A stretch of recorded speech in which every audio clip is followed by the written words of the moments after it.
Good day. Dan Davis, ADK Wealth Advisory Group. Our focus today is really simple. It's rooted in a question that I continue to get. And the question is how can the financial markets be setting new records when I look at headlines that are so negative? And the answer is sort of encapsulated in today's theme, which is stimulus versus virus or election risk.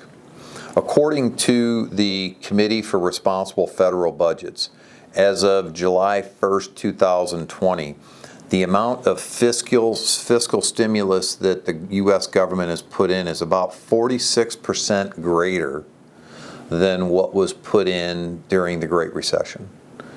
Now, a key thing around that is that it's about the same percentage of GDP. So 2.3 versus 2.4% of GDP. So our GDP is larger, so the nominal number is bigger. The real thing, though, is that this amount of fiscal stimulus went in over 6 months versus 5 years. So if you can imagine a bigger number nominally, but going in 6 months versus 60 months, that's really a big deal. Now, monetary policy is a little bit different, but just as powerful. And so when you take a look at the Brookings.edu article that we'll post at the end, the article's title is 2020, What's the Fed Doing in Response to COVID-19 Crisis, and Could They Be Doing More? And if you really oversimplify it, you think about the Fed having all these policy levers they can pull. The one that we mostly hear about is interest rates. They've done about all they can do with interest rates, and then you heard this, they're not going to have any bullets left. Well, in addition to that, quantitative easing is one that's even more powerful than lowering interest rates. Quantitative easing, as you recall from the Great Recession, it's when they print money, and then they take that new money supply and pump it into the existing bond market, in essence, target very specific areas of the credit market that they want to prop up, and that really pushes interest rates down. And pushing interest rates down does a lot of stimulus. The balance sheet for the Fed went from $3.6 trillion to $6.1 trillion. And so you just take a look at that number, and it's astronomical, again, over a very short window of time. Now, stimulus is profound, and if you take a look at the impact of stimulus, it in the midst of a crisis, it creates a huge disconnect. And it's this disconnect is the root of the question as to how can the markets be setting new highs when unemployment, when the virus, you follow news well enough, you know the topics. And so stimulus is this enormous tailwind that props up financial markets in a way that is so much more powerful than any of the headwinds that have been coming.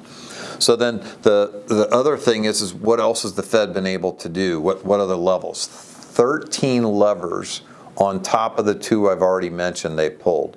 I have to admit that some of them, when I went into the article and read them, I didn't even know that they could do that. So unprecedented in the speed of which stimulus has entered in, and it really needed to, because it was also unprecedented on how quickly COVID-19 and the economy collapsed. So the size, the speed, significance in all capital bold letters. So tailwind, potential headwinds. When you really take a look at the virus itself, you've got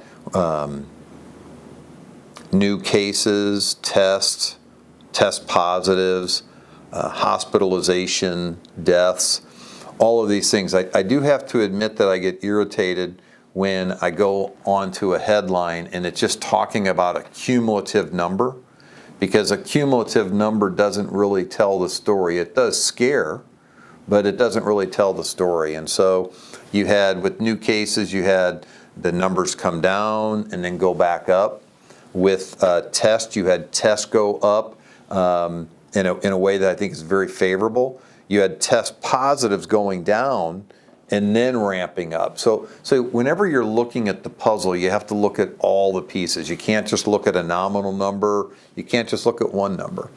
And what we really don't know in this race, as you saw in our last video where we were talking about the race of, with medicine, we don't really know how that's going to play out. And so you see an article listed that is, to me, the best article I've seen that succinctly synthesizes all the real key players in what they're doing and what they're working on.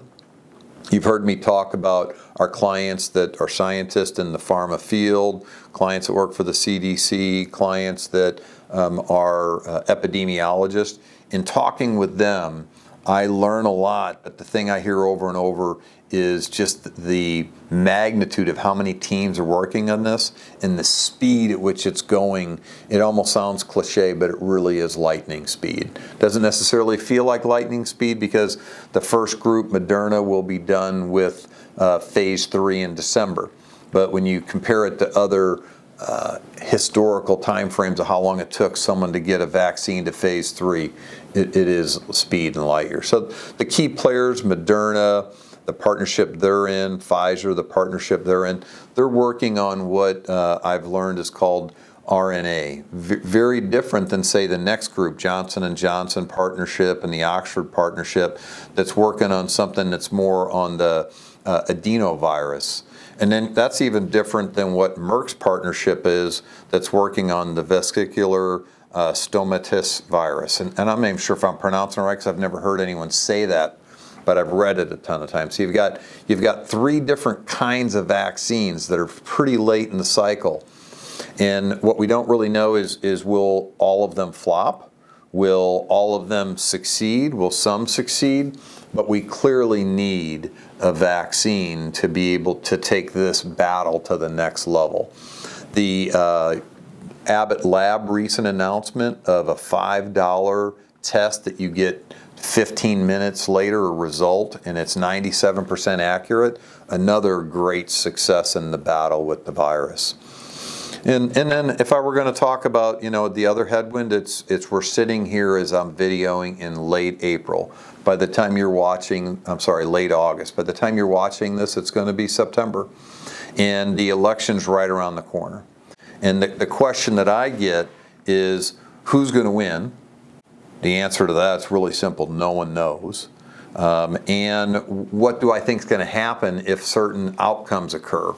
And so I'll just tell you our thoughts is that historically, an election being over causes the markets to go up. But what's more important is what's going on with the economy. Because there's no real analytical benefit to a Republican versus a Democrat winning the White House. Technically, if you take a look at it, the stock market's done a little bit better under Democratic presidents than it has under Republicans. I don't think many people would know that, but the reality of it is that the difference is so inconsequential. What the markets really like is a divided house. So they don't want all 3 chambers to be blue, and they don't want all 3 chambers to be red. Historically, there is a significant difference if you have a division versus if you have all 3. And it's much more favorable when there's a division from a market's perspective. So if my belief is that if Trump loses and Biden wins, but the Senate stays Republican, I think the markets will sort of move right through that. If Trump wins and the Republicans maintain the Senate, same thing. I'm assuming in all these scenarios that the Democrats would keep the House. I think there's very little chance that I've read of that not being the case. And then if Biden wins and the Democrats were to take the Senate, I think the markets would have a real hard time in the short term with that because of fear of rising taxes. But then again, what I would say is that it depends on what's going on with the economy more than any of the other variables, in my view. Now, the policies that are put in place, regardless of who wins, it takes minimum 6 months, and many times as long as 18 months or longer, for the fruit of political seeds that are sown in policies before we actually see, did it work or did it not work? that I would watch and monitor, because who wins, that's a big deal, what policies they put in place. So if I were going to wrap it up in a nice little bow, the reality of what we're talking about is a ton of uncertainty. The virus is really a big deal. It's you'll hear me say this with a lot of compassion. It's not as big of a deal as what we feared it was going to be. I think that the governments thought the whole world would be like what New York was going through, and it's not. Now, I just had one of my best friends growing up, his brother, who's just a little bit older than me, literally died yesterday of complications with an immune system disorder, got COVID and died, 62 years old. And so for me to say that it's not as bad as what people were fearing, don't discount the loss of life and the effects that has on the families that lose their life.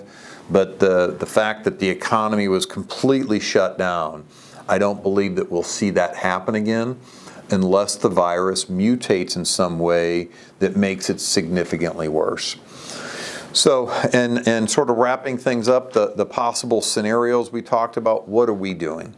As you recall, going into COVID-19, I mentioned to you that we did not see this coming, but we did see the economy going very, very long in its expansion cycle, longest in history. To me, the worst thing is that the election's not determined shortly after the election's over. I think that will create a lot of uncertainty. But as soon as the election is determined, assuming that it's not all won by one party, that money will get pushed back in. If it's won by all one party, we'll have to see how the market's responding to that, and we'll push it in the midst if it's a buying opportunity. So thank you very much for taking the time to listen today.